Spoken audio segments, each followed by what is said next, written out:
तो मध्य प्रदेश में शिवराज सिंह सरकार ने बड़ा फैसला किया है। शिवराज सरकार ने 20 मार्च 2020 से पहले 6 महीने में कमलनाथ कैबिनेट के फैसलों की जांच के लिए एक कमेटी बनाई है।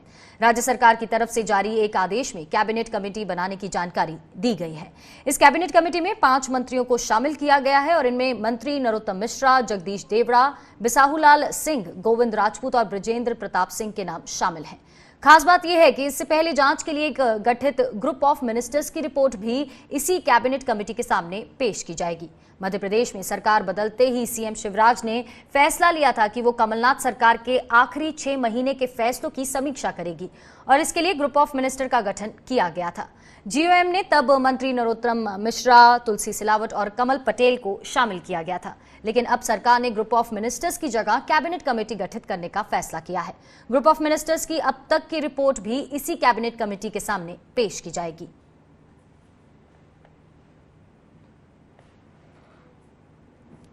और वहीं मध्य प्रदेश कांग्रेस मीडिया विभाग के उपाध्यक्ष भूपेंद्र गुप्ता ने शिवराज सरकार पर हमला बोला है। उन्होंने कहा कि कमलनाथ सरकार के 6 महीने के फैसलों की समीक्षा करने के लिए शिवराज ने मंत्री समूह की दूसरी कमेटी बनाई है, लेकिन ये बताइए कि पहली कमेटी ने क्या किया? कहीं इस कमेटी ने गलती से व्यापन और ई टेंडर की समीक्षा तो नहीं कर ली? पहली समिति ने क्या जांच की और जांच में क्या पाया, इसके तथ्य सार्वजनिक करना चाहिए। और उस कमेटी को बदलने की जरूरत क्यों पड़ी? क्या पहली कमेटी ने कहीं ऐसा तो नहीं है कि जांच की समीक्षा करते करते व्यापम की समीक्षा कर ली हो, या कि जो है ई टेंडर की समीक्षा कर ली हो, या जो है दूसरे घोटालों की समीक्षा कर ली हो, किसानों की आत्महत्या की समीक्षा कर ली हो? ऐसी क्या आवश्यकता पड़ी कि आपको जो है एक मंत्री समूह की कमेटी को बदलकर दूसरी कमेटी को बनाना पड़ रहा है? और वहीं 9 अगस्त को यूथ कांग्रेस 60वां स्थापना दिवस मनाने जा रही है और इस मौके पर कांग्रेस बेरोजगारी का मुद्दा उठाएगी। वहीं मध्य प्रदेश युवा कांग्रेस के अध्यक्ष कुणाल चौधरी का कहना है कि पिछले 6 सालों से सत्ता में बैठी निकम्मी बीजेपी की सरकार ने युवाओं को बेरोजगारी की तरफ धकेलने का काम किया है।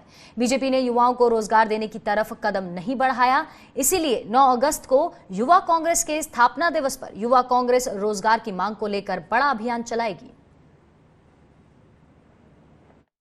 युवा कांग्रेस अपने 60वें स्थापना दिवस पे एक बड़ा अभियान चलाएगी। इस ऑनलाइन अभियान के माध्यम से जो सरकार कुंभकर्ण की नींद सो रही है और युवाओं के सबसे बड़े मुद्दों से भागने का काम कर रही है, जिस सरकार ने 6 साल पहले 2 करोड़ युवाओं को साल में रोजगार देने की बात करी थी, वो 12 करोड़ रोजगार तो खत्म करिए, साथ में जो 12 से 14 करोड़ रोजगार लगभग इस अनियोजित लॉकडाउन के कारण हिंदुस्तान के अंदर खत्म हुए।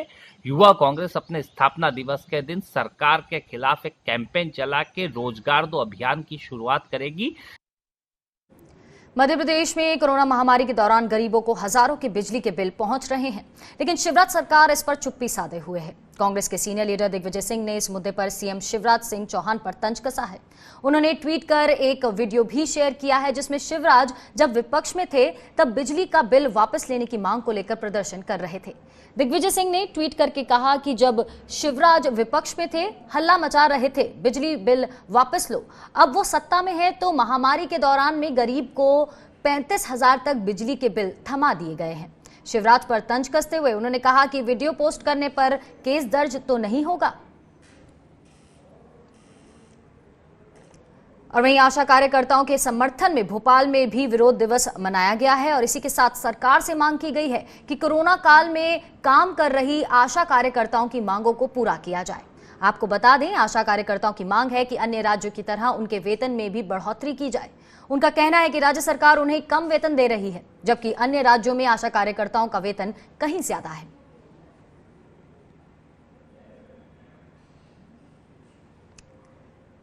मध्य प्रदेश के आशा कार्यकर्ताओं ने मुख्यमंत्री शिवराज सिंह चौहान को खत लिखकर अपनी मांगों को रखा है, जिसमें सभी आशा वर्कर्स को सरकारी कर्मचारी का दर्जा दिए जाने की मांग की है।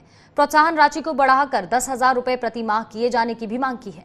आशा वर्कर्स ने अपनी चिट्ठी में लिखा है कि वे लोग जान जोखिम में डालकर रोजाना कंटेनमेंट जोन्स में जाते हैं, बदले में सरकार उन्हें 33 रुपए रोजाना देती है, जबकि मध्य प्रदेश में घोषित न्यूनतम मजदूरी 500 रुपए प्रतिदिन है। ऐसे में उन्हें 33 रुपए प्रतिदिन देना कितना जायज है? और इतना ही नहीं, कोरोना आपदा में लगे सभी कर्मचारियों को, चाहे वो किसी विभाग का हो, उसे 50 लाख रुपए का बीमा, स्वास्थ्य विभाग के कर्मचारियों को प्रतिमाह 1,000 रुपए की प्रोत्साहन राशि दिए जा रही है। वही लेकिन फ्रंटलाइन कार्यकर्ता, आशा वर्कर्स को नहीं दिया जा रहा है। ऐसे में उन्हें भी सरकारी कर्मचारी का दर्जा मिले, साथ ही आशा वर्कर्स को भी 10,000 रुपए की प्रोत्साहन राशि मिले और 50 लाख रुपए का बीमा दिया जाए। वहीं इतना ही नहीं, आशा वर्कर्स को 50,000 का मेडिकल सुविधा या मुआवजा दिया जाए।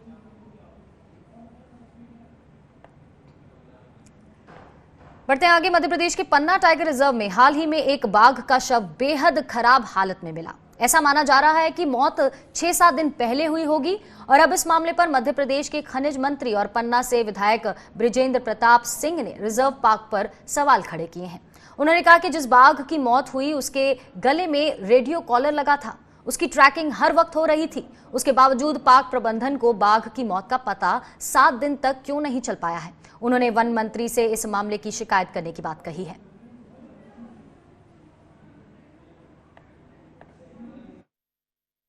यहाँ पे 4 टाइगर एक समय सीमा के अंदर ख़त्म हो गए हैं, जबकि यहाँ पे पहले कोई भी टाइगर नहीं थे। किस तरह से उनको संरक्षित किया गया है, किस तरह से उन लोगों को रखा गया है, लेकिन थोड़ी बहुत लापरवाही के कारण ये टाइगर्स ख़त्म हो रहे हैं। इसकी विधिवत जांच होनी चाहिए, क्योंकि कॉलर्ड टाइगर्स यदि ख़त्म हो जाए, उसकी बॉडी 4-5 दिन बाद मिले, जिसकी 24 घंटे मॉनिटरिंग हो रही है, ये निश्चित रूप से कहीं ना कहीं संदेहास्पद है और इस पर जांच निश्चित रूप से होनी चाहिए।